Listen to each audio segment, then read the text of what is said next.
আসসালামু আলাইকুম। আজকে আসার কারণ হচ্ছে বন্যা পরিস্থিতি নিয়ে কিছু কথা বলা। যেহেতু আমি ফেনীর ছেলে, ফেনীকে নিয়ে কথা বলবো। কালকে রাত থেকে দেখলাম যে ফুলগাজীতে এর আগেও হয়েছিল। কালকে রাত্রেও দেখলাম যে ফুলগাজীতে প্রচুর ক্ষয়ক্ষতি হয়েছে। ফুলগাজী বাজারের ব্যবসায়ীদের, এমনকি অনেক বাড়িঘরের পানিতে তলিয়ে গেছে। স্বাধীনতার এতটা বছর পেরিয়ে গেল, কেন এখনো পর্যন্ত স্থায়ীভাবে সমাধান হচ্ছে না?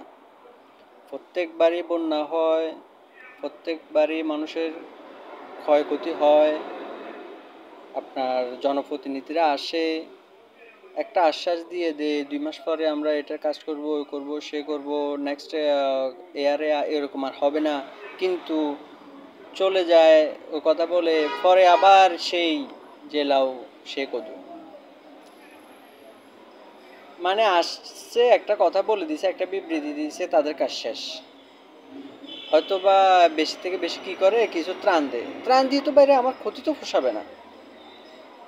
ক্ষতি তো পোষাবে না, আমার যা ক্ষতি হয়ে গেছে তা তো ক্ষতি হয়ে গেছে। একটা সংসার, একটা বাড়ি করতে তো আর একদিনের স্বপ্ন না এটা।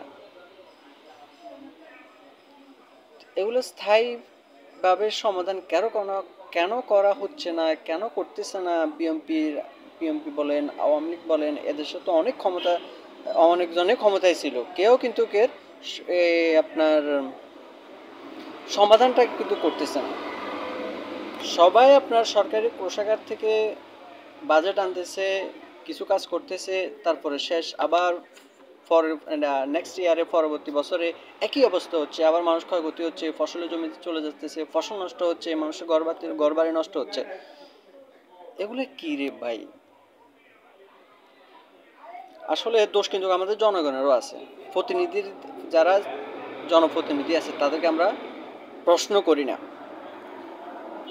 যারা সরকারি কর্মকর্তা আছে তাদেরকেও আমরা প্রশ্ন করি না।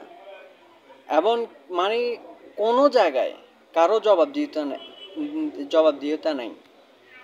যাদেরকে আমরা প্রতিনিধি বানাইছি তাদেরকে আমরা আমাদের সেবা করার জন্য আমরা বানাইছি, কিন্তু তাদেরকে প্রশ্ন করার সাহসে আমরা পাই না। তাহলে বুঝেন কি অবস্থা। দেশের কালচার, সংস্কৃতি এটা কোথায় নিয়ে গেছে এরা? সবাই তো জনগণের কথা বলে, আওয়ামী লীগ বলেন, বিএনপি বলেন, আপনার জাতীয় পার্টি বলেন, সবাই জনগণের কথাই বলে। কিন্তু শেষ পর্যন্ত, আজও পর্যন্ত কি তারা জনগণের জন্য কাজ করে? কয়জনই বা কাজ করে? কতজন কাজ করে জনগণের জন্য? কি আর বলবো ভাই, আমার কথা তো আর দেশ পরিবর্তন হবে না। তবে আমার মনে হয় জনগণকেও সচেতন হওয়া দরকার। একটা ভোটের জন্য তার থেকে চা খাওয়ার তো আমার প্রয়োজন নেই। তাকে আমি নির্বাচিত করব আমার উপকারের জন্য, তার থেকে আমার চা খাওয়ার তো দরকার নেই। তার পকেটে জায়গা যখন খরচা করবে, তার বাপের জায়গা জমি যখন বিক্রি করে সে নির্বাচিত নির্বাচিত হবে, তখন সে আমার উপকারে আসবে না, সে আমারও ক্ষতি করবে। এই জন্য জনগণেরও এখানে দায়বদ্ধতা আছে, জনগণেরও সচেতন হতে হবে। আর আপনার প্রত্যেকটা মানুষকে আপনার সৎ হতে হবে। প্রত্যেকটা মানুষের, শুধু একটা দেশের যে রাজনীতিবিদদের যে দায়িত্ববোধ বা আপনার দায়িত্বশীলতা আছে তা না, প্রত্যেকটা মানুষের দায়িত্ববোধ আছে, দায়িত্বশীলতা আছে। এই জন্য দেশকে ভালোবাসুন, নিজেকে ভালোবাসুন, দেশের মানুষকে ভালোবাসুন। অন্যের ক্ষতি করার চেষ্টা করবেন না, নিজেরও ক্ষতি করবেন না। অন্যের ক্ষতি করতে গেলে নিজেরও ক্ষতি হয়। অথবা এখন দেখতেছে নাকি সাময়িকভাবে আমি অন্যের ক্ষতি করতেছি, কিন্তু আপনারও কোনো না কোনো দিক দিয়ে আপনারও ক্ষতি হবে। তো একচেটিয়াভাবে শুধু জনপ্রতিনিধিদেরকে দোষ দিলেও হয় না, দোষ আমাদেরও আছে। তারপরও আমি সরকারকে বলবো, যারা জনপ্রতিনিধি আছে তাদেরকে বলবো, আপনারা কাজটা একটু ঠিকভাবে করেন। যে টাকাটা আসে সেটা তো আর আপনারা পকেটে কিছু তো ঢুকাবেন, ঢুকানোর পরও যেটা করেন অন্ততপক্ষে ভালোভাবে কাজটা করেন।